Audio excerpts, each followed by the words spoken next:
Bonjour, bienvenue dans Security Book. Aujourd'hui, j'ai le plaisir de recevoir Géraldine Sutra. Bonjour Géraldine. Bonjour. Alors, vous êtes diplômée en stratégie et en risk management. Vous avez été d'ailleurs risk manager dans une grande entreprise.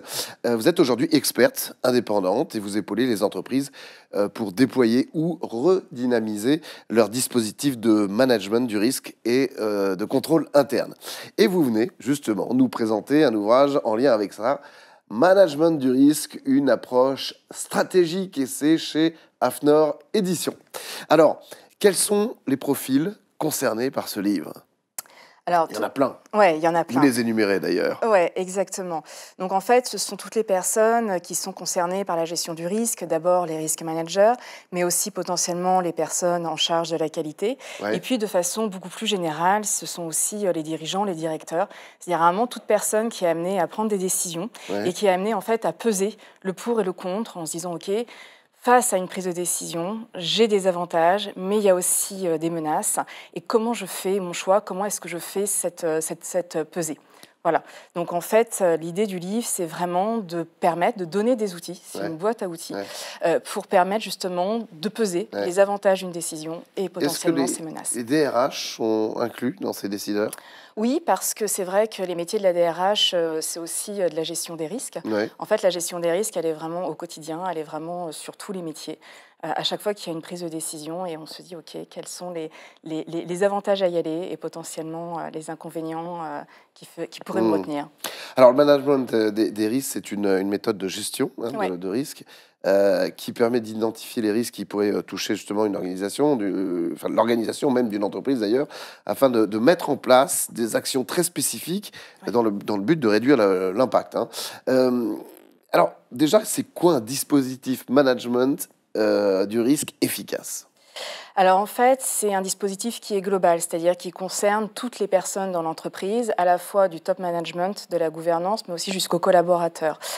C'est le fait de se dire qu'il y a à la fois un raisonnement, une méthodologie, mais aussi une organisation, c'est-à-dire des personnes qui vont animer, et puis après des personnes qui se sentent aussi impliquées pour se dire, OK, dans mon activité au quotidien, l'activité que je fais tous les jours, par nature, elle comprend des risques. Et comment est-ce que je vais faire pour m'assurer que mon activité en fait est bien réalisée et pour m'assurer que je suis aussi dans l'anticipation pour effectivement anticiper des événements qui sont susceptibles de se produire et de venir contrarier la bonne réalisation de mon activité. Est-ce que grâce à ça, on peut communiquer et informer et responsabiliser tous les employés, quelle que soit leur strate de... Oui, c'est un formidable outil de communication, à la fois en interne, mais aussi à l'externe.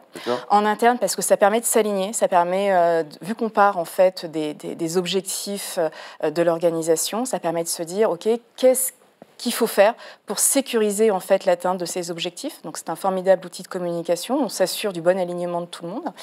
Et puis aussi à l'externe, parce que ça permet vis-à-vis de ces parties prenantes extérieures de dire on a des risques qui sont liés à nos activités, mais on les connaît, on les assume et on met en place des choses pour justement s'assurer que nos objectifs sur lesquels on s'engage seront bien atteints. D'accord. Alors revenons à ce livre justement, qui est un guide, le manuel du castor junior du management du risque. Il y a 3 parties. Vous avez souhaité le diviser en 3 parties, avec une première qui présente les fondamentaux d'une démarche de management de risque et aussi de stratégie. Oui. Et donc il y a ces 2 parties en une. Est-ce que vous pouvez un petit peu nous expliquer ? Bien sûr. En fait, ce qui se passe, c'est que dans la logique de management des risques, derrière, on va mettre en place des plans d'action pour justement anticiper les risques. Et on est de fait sur une logique d'affectation des ressources. Oui. Et vu que la stratégie est aussi sur une logique d'affectation des ressources, puisque c'est en fait le fait de se dire quels sont nos objectifs et où est-ce qu'on met nos moyens, en fait, il y avait vraiment un intérêt à montrer que ces 2 matières devaient être conjuguées, devaient être coordonnées. Et que voilà, c'était la raison pour laquelle en fait, j'ai souhaité expliquer les fondamentaux en management du risque, mais pouvoir aussi donner une lumière sur les fondamentaux en fait, en stratégie. D'accord. Et ce qu'il faut savoir, c'est qu'on a dans les nouveaux référentiels, dans les nouveaux textes, on demande au métier du risque d'être davantage en aide à la décision. Alors, c'est intéressant comme idée, mais concrètement, Oui, comment fait-on, quoi? Ouais.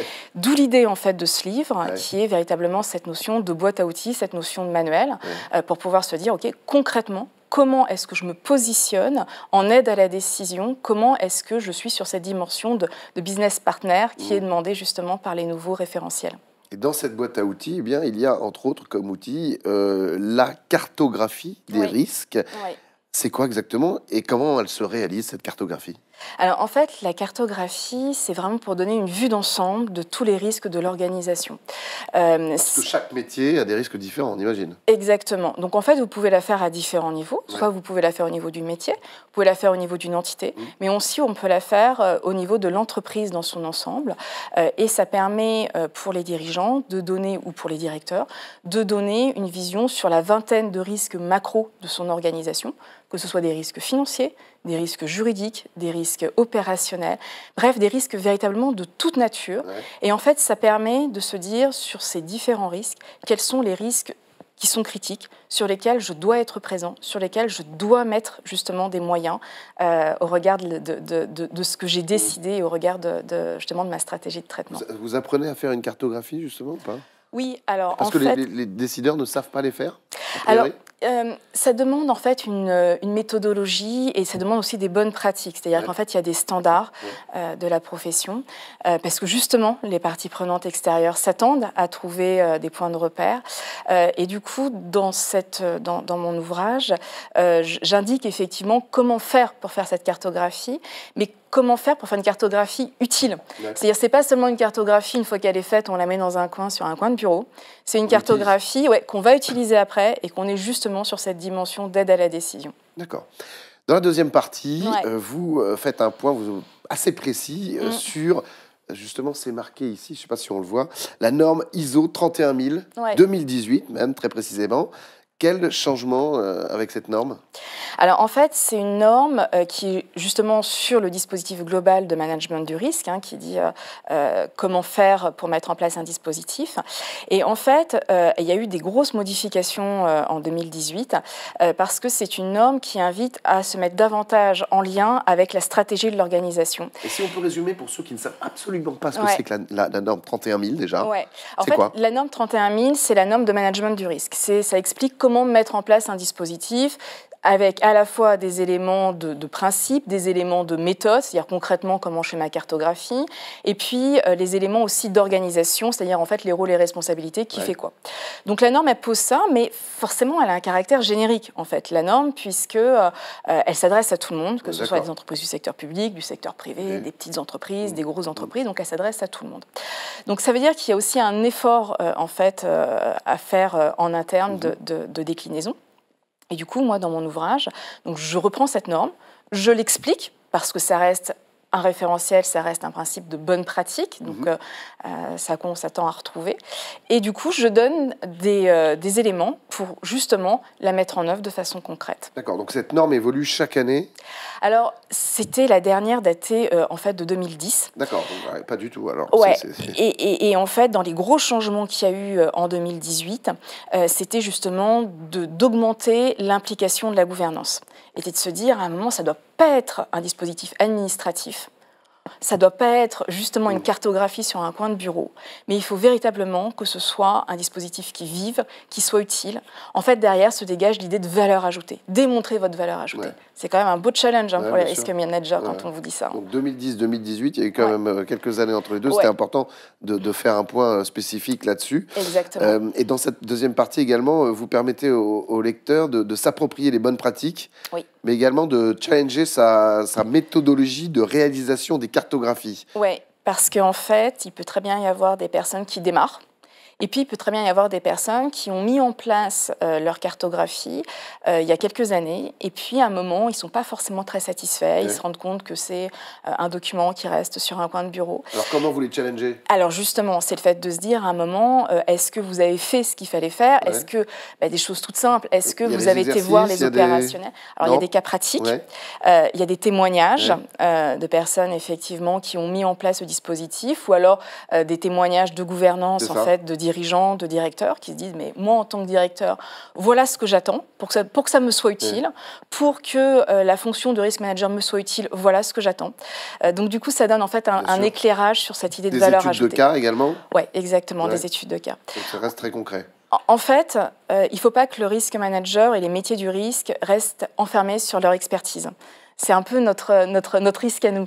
On est dans notre expertise, on emploie des termes techniques, et c'est le fait de se dire, ben non, il faut de la pédagogie, et il faut aussi démontrer sa valeur ajoutée. Et du coup, en fait, c'est complètement un changement de paradigme, c'est de se dire, au-delà de l'expertise, finalement, c'est un peu notre soupe interne, concrètement, comment vous allez faire pour rendre vos analyses et votre document final, qui est la carto, pour être utile. D'accord. Et il y a cette troisième partie, on a évoqué, le livre divisé en 3 parties, qui là propose carrément des outils. C'est une boîte à outils, vous l'avez dit tout à l'heure, d'analyse pour intégrer une vision stratégique dans les analyses de risque. Quel type d'outils vous proposez? Alors en fait, il y a des analyses de contexte, donc je vais reprendre à la fois le PESTEL, par exemple, qui sont des analyses de contexte externes, mais en fait j'élargis, donc je cite un certain nombre d'outils, comme notamment l'analyse des 5 forces de Porter, qui sont en fait des outils qui sont utilisés par la stratégie, mais en fait on les prend sous un angle justement d'analyse de risque, sous un angle d'analyse de contexte. Et en fait ça permet surtout de se mettre au même niveau que les dirigeants ou les directeurs qui ont des objectifs stratégiques à atteindre. En fait ça permet de se positionner sur leur langage et dans leur vision. C'est ça, en fait, l'idée. Et vous proposez également une étude et un comparatif détaillé des nouveaux référentiels, COSO ERM et ISO 31000. Oui. Peu technique. C'est quoi les spécificités de chacun, justement? Alors, en fait, le COSO ERM est à peu près sorti au même moment, qui est le deuxième référentiel, en fait, de management des risques de la profession, et à peu près sorti au même moment que l'ISO 31000. Et du coup, une des questions récurrentes, c'est de se dire, mais comment je fais pour choisir? Donc voilà, donc l'idée, en fait, dans mon livre, c'est que je dresse les points communs, mais aussi les différences pour aider à ce choix, où à un moment, on peut très bien aussi prendre un petit peu de l'un et un petit peu de l'autre, mais à un moment, il faut savoir ce que l'on souhaite prendre et il faut savoir surtout pourquoi est-ce qu'on le fait. D'accord. Et en fonction de son entreprise, de ses besoins, l'un s'adaptera mieux que l'autre. Et c'est comme ça que vous aidez. De son ambition, en fait. De la culture de son entreprise aussi, ça joue beaucoup. Donc, il y a une idée de diagnostic à faire au début sur son entreprise, qui est de se dire, OK, c'est quoi la culture de mon entreprise? C'est quoi le style de management? C'est quoi l'histoire? C'est quoi, voilà. Merci beaucoup, Géraldine Cetrat. Merci beaucoup. On était ravis de vous recevoir. Je vous rappelle le livre de Géraldine, Management du risque, une approche stratégique, chez Afnor, édition 26 €. Voilà, merci beaucoup à Patrick Haas, à la rédaction en chef, et bien évidemment à la Dream Team Agora, à la réalisation et à la production. Rendez-vous très vite pour un nouveau Security Book. En attendant, prenez soin de vous.